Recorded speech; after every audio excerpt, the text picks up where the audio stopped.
Yeah, it felt like I never left. It was really nice, at least with the people that they were, they knew I was there, and they were kind enough to reach out, and I don't know, it felt really, really nice, and I needed that. I needed like the to feel like I was part of a community again.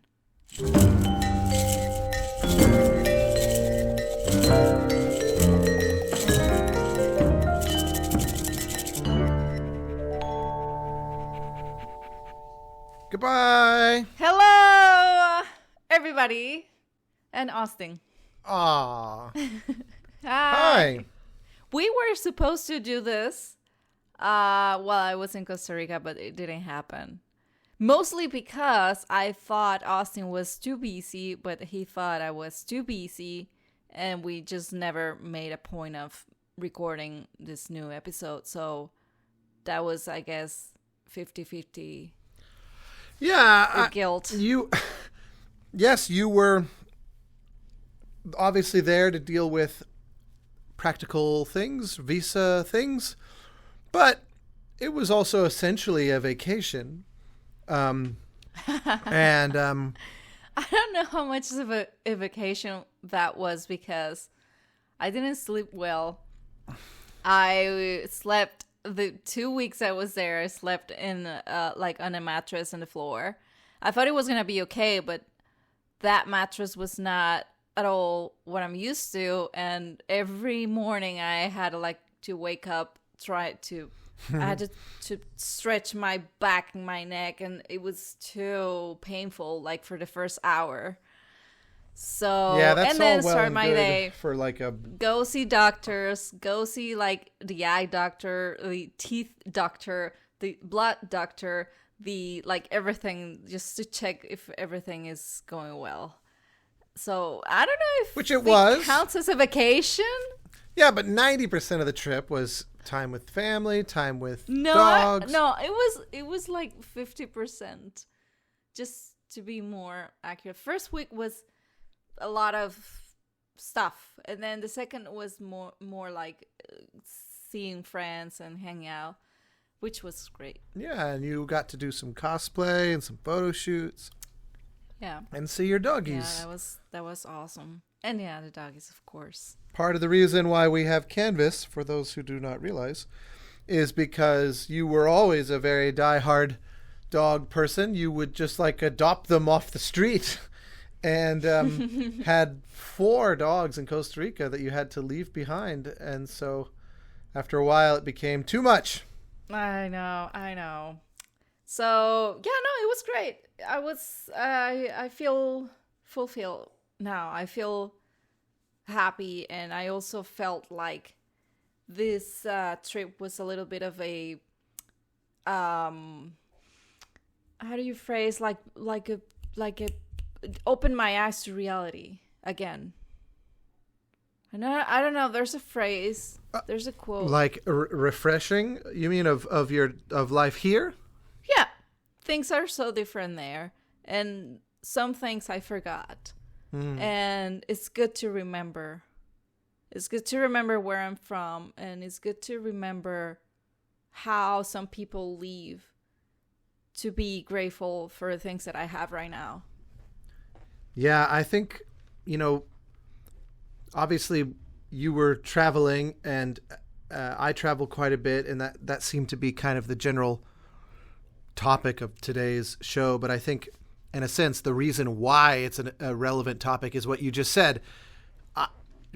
The number one benefit that I would say I get from traveling is that you see how other people live, and not only do you just empathize with people as a result, you just realize people are not, alien creatures, but just different people, and that they're, like all of us, shaped by their environment, by their culture, by their families and friends and neighbors. And when you actually see it firsthand, first off, I've always been struck by the fact that it always feels more similar than not. you're like, oh, people are pretty much on a foundational level the same everywhere in the world. No matter where I go, I see, familiar types. But also, and they deal with the same struggles. Everybody's trying to put food on the table, be a good parent, be a good sibling, whatever, all that kind of thing. But all that said, you do also in your travels, in one's travels, see things that should be big reminders of how grateful. Even just in the airports, mm-hmm. I'll see people, someone who's lost their bag, or someone who's struggling, with some stressful situation, or, you see them on the phone panicking about something, and you haven't even made it to the plane, and you're just confronted with this wide cross section of humanity. And it's always I should not let the things that stress me out. I should just constantly be reminding myself how grateful I need to be, that all things considered, the majority of these problems that I have are not, it could be so much worse. They're not a big deal. They too shall pass. Traveling is such a powerful reminder of that, especially if you then go, you don't just go to the places that cater to tourists. You know what I mean? Like, obviously, mm-hmm. when you go to Costa Rica and you're staying with your family, you're not at a resort filled with Americans. Right. It's the real deal. You see things that we don't have to deal with. Yeah, I just think that it's easy to forget. It's so simple. It's easy, and it's not like look. I stayed with my family, and I know I come from a very humble place, and surrounded by humble people. And after 5 years of not being there, sleeping there, it's just easy to forget. It's just the simple things, like, I don't know, like we were listening to. Here's the thing. I'm gonna get specific here. Yeah, I was actually gonna ask you to. So this is great. My grandma died a few years ago, and it was her anniversary. And my family, my aunt, organized, like a, how do you say, like a gathering, like a prayer. I don't know how to. So anyway, like a memorial or a tribute. Right.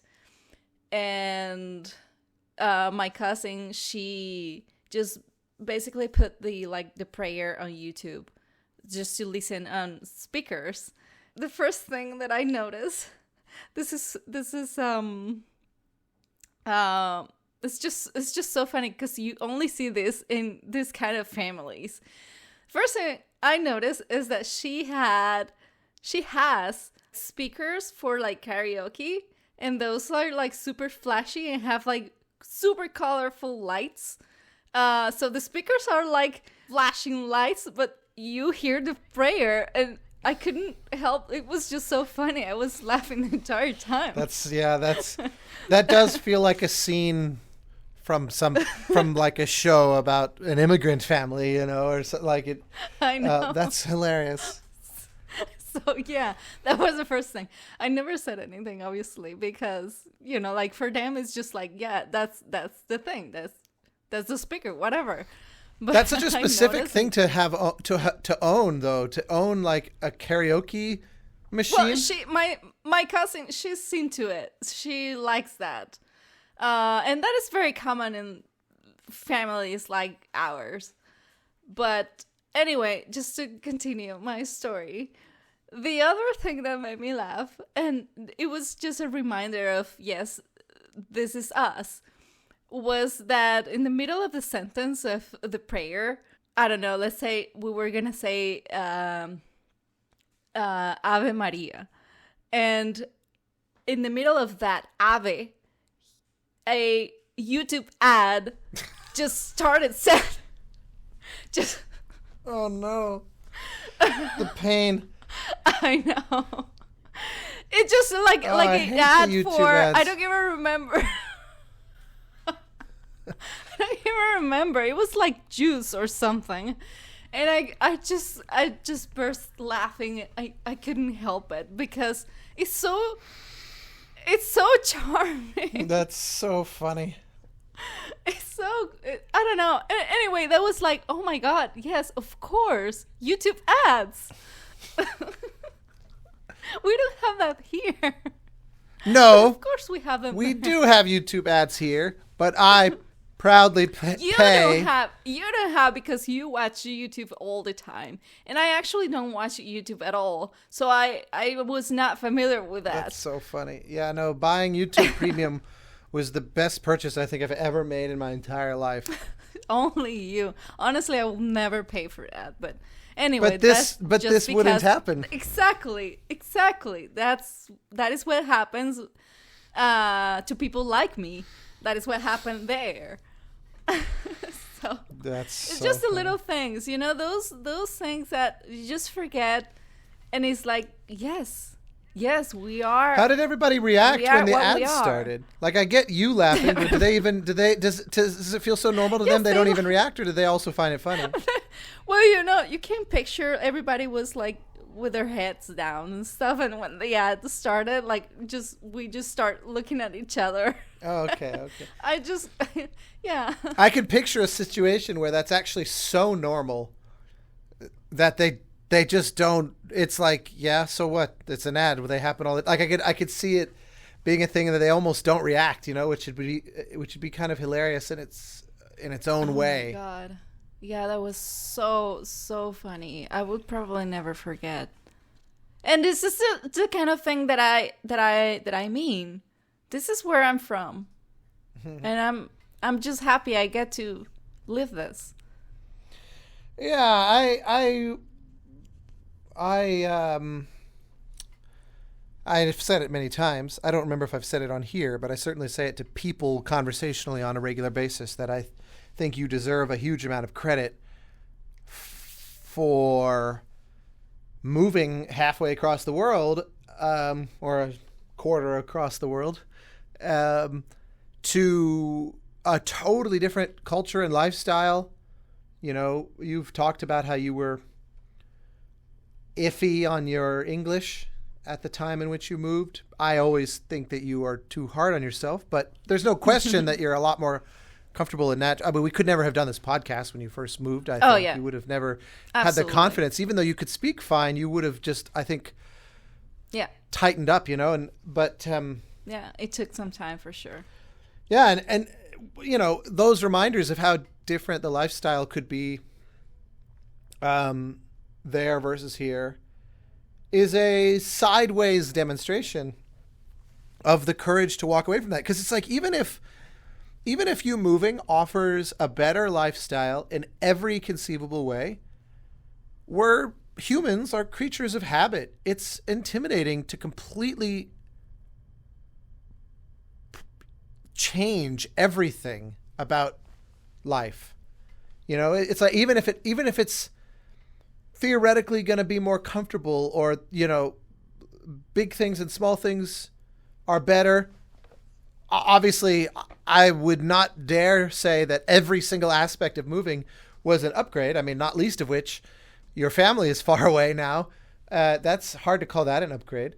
And there's things you were talking about, like the CAS, for example, going, God, I wish we had that in the U.S. These regional foods and things that it's actually amazing to me that there's. That's a fruit that is from Costa Rica, and seemingly only in Costa Rica. Just so you guys, yeah, it seems like it's only in Costa Rica. I don't know. I'm not gonna just this is just anyway, but yeah, it's so good.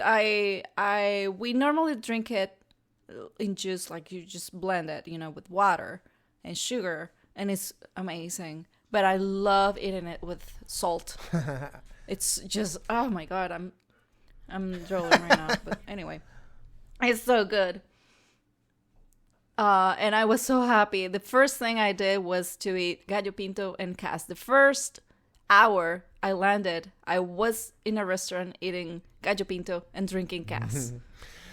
Well, gallo pinto you make all the time, but it is nice. I love when I've visited Costa Rica, and when you even just stay in a hotel like a Hilton or a Marriott or something, sort of generic, like American hotel chain. They have all the gallo pinto and cas and the mamoncino. Then they have all these things in like the breakfast buffet, which I thought was awesome. I didn't see mamones chinos though. I was looking. It seems like it's not the season yet. Right, that's probably true. Yeah. I just looked it up out of curiosity. It looks like there's a. How do you? What, cas? Yeah, I just thought, it's been a while since I Googled it, and maybe I should see. And it looks like there are, like, fruit delivery, kind of like online, tropicalfruitbox.com. Pay 10 times what cas costs just to have it in the U.S. Probably, yes. That's the funny thing. I'm trying to find... I don't think it's worth it, though. Wow, interesting. But you can have cacao, like delivered as a fruit. It is a fruit. I wonder. I've never tasted that. I'm curious. But you know how it is. It's like white. I know what it looks like. I just don't know what it tastes like. You did try it. No, it's sweet. Well, I'm sure. It's like guava. It's like guava. Do you remember guava? Yeah, of course. Yeah, they have that here. It's like that. I guess. I don't see cas in this particular company. Here's one that does a mixed, like variety box. But I don't see cas. Comes with a tropical spider. Oh my God. Don't even joke about that. Yeah, durian and... Yeah, how sad that you can't fly those things. Well, I'm sure it is exactly what you just said, that the cost associated would make it so that by the time it got to the market, they'd have to charge so much to recover the costs of the transportation. And it's like, would you pay $20 for a banana? Like it's not special enough. It's just kind of like you're in a situation where I guess we just won't have it. Yeah.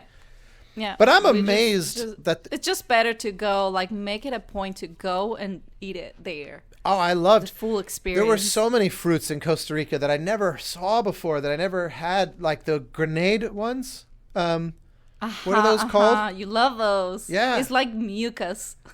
They look off-putting, but they're so nice. The mucus, and they're really nice, yes. Granadas. Okay, yeah, so they are just called grenades. Yep. Granadas. Yep. They weren't, no, I don't like the kind of texture you're describing, but these, it's not like that. It's like, it's just all stuck together on the inside, and you just kind of like swallow it like an oyster. Yep. But those were nice, and all these things I never heard of. It's a perfect, yet another demonstration of when you go somewhere in the world and you eat their food. My favorite example of this probably ever in my entire life was when I asked my friends who I was visiting in a foreign part of the world from where I come from, will you choose food for me that represents the best thing we can eat? And they showed up, this was in Bangkok, with KFC. And it turns out that KFC is a big deal in Thailand. They love and it's like the regional, it has all the kind of curry flavoring, and it was amazing. This is specific, it's a KFC of it's like the Thailand like KFC. Their recipe. Yeah, they have their own kind of twist. That's, very similar, fried chicken and all that, but a lot of these things that are also very different because obviously, ultra spicy. Silly canvas. Ultra spicy chicken and whatnot is a staple of Thai food. Anyway, I love that. To me, this is like that Anthony Bourdain. You go around the world and you try people's food. Having grape leaves at a family dinner in Amman, Jordan, was a very memorable experience with Amin and his parents. It was like really nice food. which would you say is the Costa Rica? Like, if somebody asks, "Hey guys, will you recommend any dishes?" Which one is your suggestion? Well, it seems to me that the most quintessential is gallo pinto. But of all the things that I've had, I think the one that I really love, maybe because we do it rarely, was the patacones. I think nice. Patacones with guacamole. I feel like I could eat that every day. I thought it was so awesome. Yeah. Which it's really good. Which you should explain what that is. Oh, those are just green plantains smashed like a tortilla, and you fry them, and they're like chips, and you eat the smashed beans or guacamole or whatever with them, and it's just like chips. Yeah, but they're like giant thick chips. It's yes. Instead of a potato chip where you can eat 500 of them and each one is sort of like barely anything. Yeah, you can only eat. Yeah, it's like you have like 3 of these patacones and you've already had a pretty substantial. So they are like giant. It's like eating it's like a small pancake with but yes. closer to the consistency of a chip.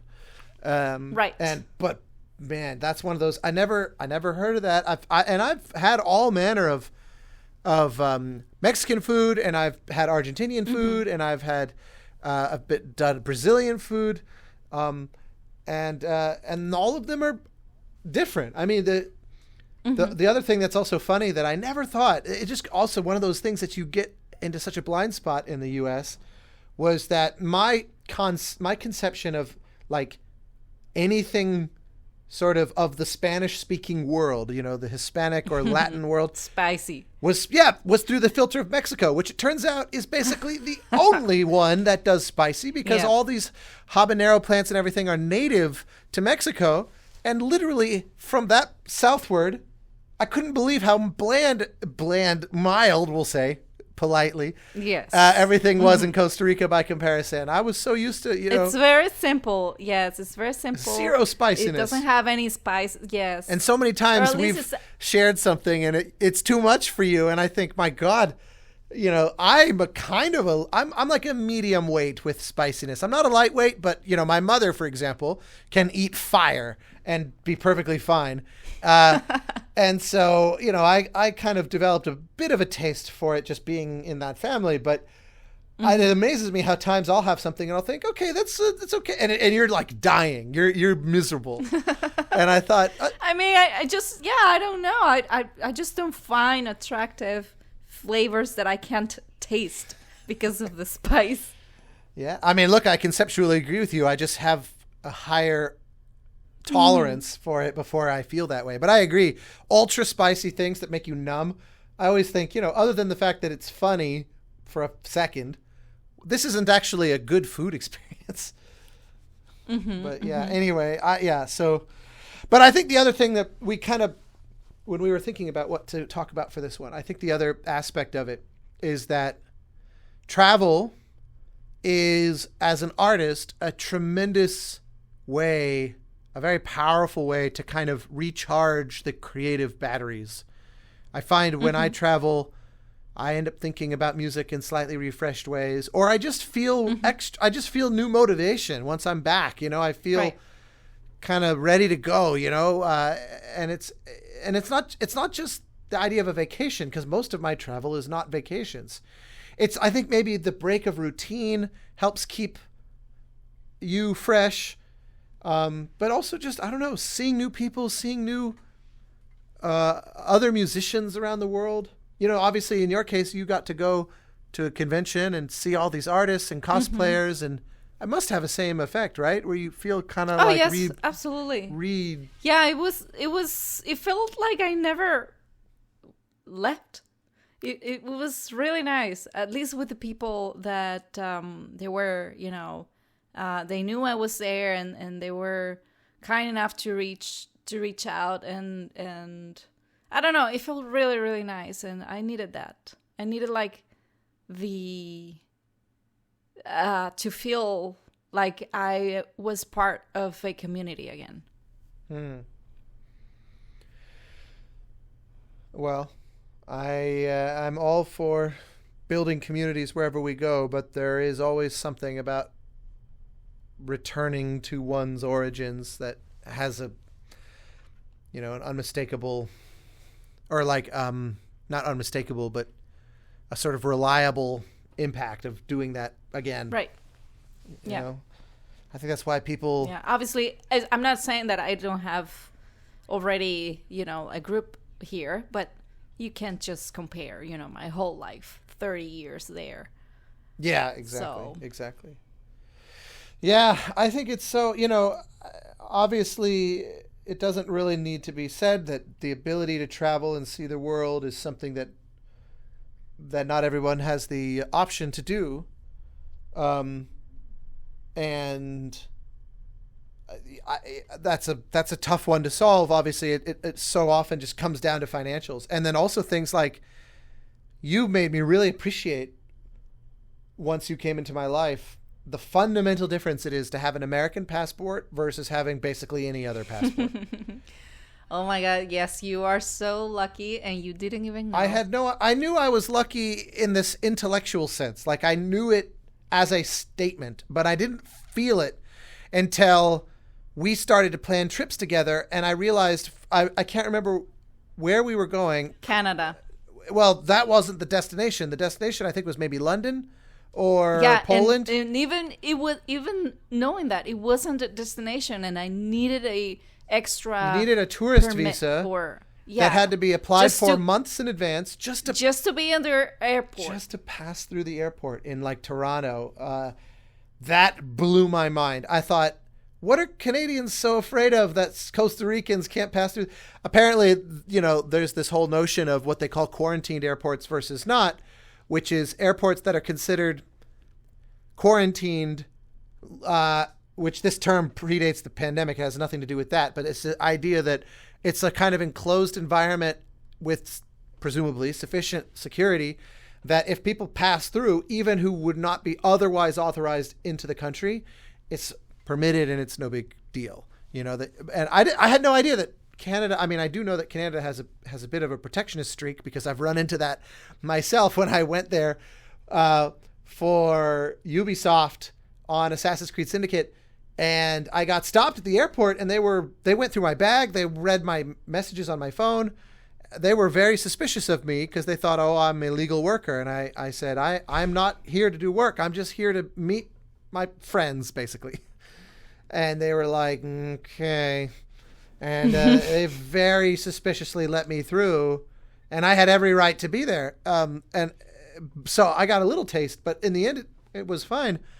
That I didn't have the uphill battle of my passport already putting me at a disadvantage like most of the world has. It's not a Costa Rica thing. It's like a default state. So it makes it all the more sad that, you want to be able, like I was able to see my friend Tantrikul, who played on the Thai Cave Rescue. He came to LA. He was performing in a festival and he was able to come to LA, and I didn't ask him, but I'm sure it was a whole process to be able to come with a Thai passport. Yeah. And for sure. do all the long and it just, so I feel very, very lucky, and I occasionally see people make like GoFundMes and things to be able to travel, and I try to, anytime I come across, I try to throw in some money, because it's such a powerful way to make the world a better place when we all get to actually see each other. But it's tough when it's expensive and you have all these geopolitics creating an extra layer as if the cost weren't enough. So, but I still, if you have anyone listening, if you have an opportunity to travel for any reason, especially if you're an artist, I think it's crucial. It's the best you can do, yeah. To grow as a person, not only as an artist. Yeah, well, and I would argue that the best artistic growth is often connected to your personal growth and vice versa. It's not a part of the personality that's so separate that if you grow in one, you won't grow in the other. At least that's my goal. But you're not wrong. I am not disagreeing with you. True. Yeah. So anyway, this also came up because we were planning travels of our own. Oh my god, I'm so excited for the next one. You want to say what it is? Actually, not the next one, but the one we just booked for October. Which is? I forgot the name of it. I actually don't remember what it's called either. It's Yeah. Power something. Power Tour. Power Tour? Power Tour? I kept wanting to say Power Trip. Power Trip. Power Yeah, Trip. okay. Wait. I think Power Trip is right. Yeah, it's Power Trip. Yeah, Power Trip. My brain, every time I saw it, I just kept thinking of the Power Glove, which is like that band that did music on Far Cry. What was that Far Cry game? The Blood Dragon, yeah, from Far Cry 3, and it's like pure 80s synth pop. Power Glove, named for the old Nintendo peripheral. Anyway, every time I saw Power Trip, I just kept thinking Power Glove, and it couldn't be more different from that. So what is Power Trip? Yeah, Power Trip is basically, I just read a comment actually because I shared on Facebook, and somebody was like, oh, so this is the Coachella for old people. So that's that. That's that, which Coachella is amazing for old because people. Yes, I mean, I guess that's which is true. great for me because here's the thing. I will never ever go to a music festival. You know how those things are? It's like 20 bands per day, and people normally they stay there the entire time, like for 4 days or whatever, and they're camping. And I don't see myself doing that. I don't know. I just don't have the energy. It's intimidating and scary and everything. I don't know. So this Power Trip is the perfect combination for people like me and old people as well, because yes, I'm still a child. This is a music festival that is gathering Guns N' Roses, Iron Maiden, AC/DC, Ozzy Osbourne, Metallica, and Tool. And it's 2 bands per night. It's just 3 nights. And it's just, yeah, I saw that and I was like, I'm in. It's I amazing want to me to do think. this. It's amazing to me to frame that as Coachella for old people when those are all like the most hardcore metal bands in the world, at least of their era. Yeah, I was going to say, I mean, Ozzy, you pointed out that Ozzy can barely even move around. So, I mean, yeah, fair point. But then again, we went and saw the Stones, and Mick Jagger runs like he's 40 years old. That's like an exception. I just don't know I don't know if he takes any drugs. I don't know. I was so impressed. I think it's safe to say the Rolling Stones. Although I guess, yeah, at this age, who knows? But I don't know. He blew my mind. He was so energetic, and he's like 100, and he looks 100. Yes. It's not like he looks like a young man. Absolutely. At least in his face, he looks old and weathered, and there's a lot of miles on the car, as it were. But he moves like me. I was like, and if not better. Yeah. It was blown away. Mm-hmm. They had like a 100 meters, like bridge in the middle of the people, and he kept running back and forth. It just in the middle of a song where he has to get to the other side in time to pick up the mic and keep singing. It was that was amazing. It's amazing, so inspiring. Yeah, I really am grateful. I've always enjoyed a very diverse diet of music, but I rarely went and actually saw shows. I would listen to all manner of jazz artists, pop artists, classic rock, modern bands, alternative hip hop. I listened to a lot, in addition, of course, to the composers of my field and classical music. But I would rarely go see them live.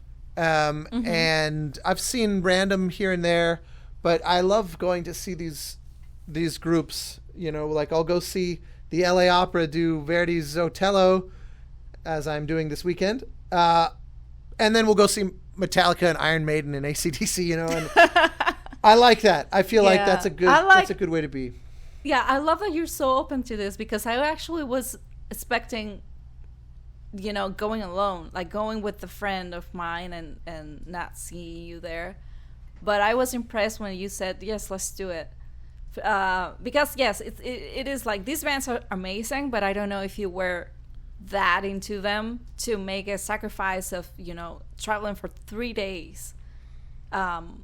Which it's just one of those know, things. I mean, I traveled so much last year, and it really made me see, like you can just work harder those days you're home, and then go travel. I mean, I flew to London for 1 day to go to the proms. Well, that's because it's special and it's your thing, but not. Yeah, but the point is, it's super disruptive on the schedule to do that, even though it's short. It's true. So. Anyway, I'm so grateful that you were into it, and I know you're gonna love it. Oh, I can't wait. So, all right. So, pick an album of the day. Oh yes, I will. One of them. I will. No. Actually, just for the people that didn't know, I also got a new tattoo when I was in Costa Rica. That was one of the first things I did. It's awesome. It's a dragon from Spirited Away. But it's mostly a representation of myself because my Chinese zodiac is a dragon, and Year of the that Dragon. one specifically is like the most beautiful dragon I've seen. The regular Chinese dragons, they normally have like angry faces, and they're not as attractive. But this one is so handsome that I just love them so much. And he's flying through like on my shoulder arm, and like my chest, with a little rat. Huge. It's huge. It's like your elbow all the way to your collarbone. Yes, with a little rat on his back, and that's you because Austin is a rat and the Chinese zodiac, and so it's a representation of us as travelers. And that's why I think that it's a great album of the day. It's a great idea to call Joe Hisaishi. Yeah. Is that his name? Yeah. The composer of the Miyazaki films. Yes. And I think that guy. Spirited Away, you mean specifically? Yeah, or you know what? Any album of us is just so pretty. To me, it's pretty hard to top Howl's Moving Castle. That music is so beautiful, but he's written many. There's a whole Hollywood Bowl show of his music this summer that I got us tickets to. Are we going? Oh, Yes. Yeah. So exciting. So yeah, that's it. I'm just gonna link the album of the day as always in the episode and the description, and yeah, I am so grateful that you guys are still here listening to our rambling. And don't forget, you can talk to us, email us, or just interact with us on social media at Brushes and Keys. Woohoo! Any last words? Nope, that was perfect. Can't top it. Yay!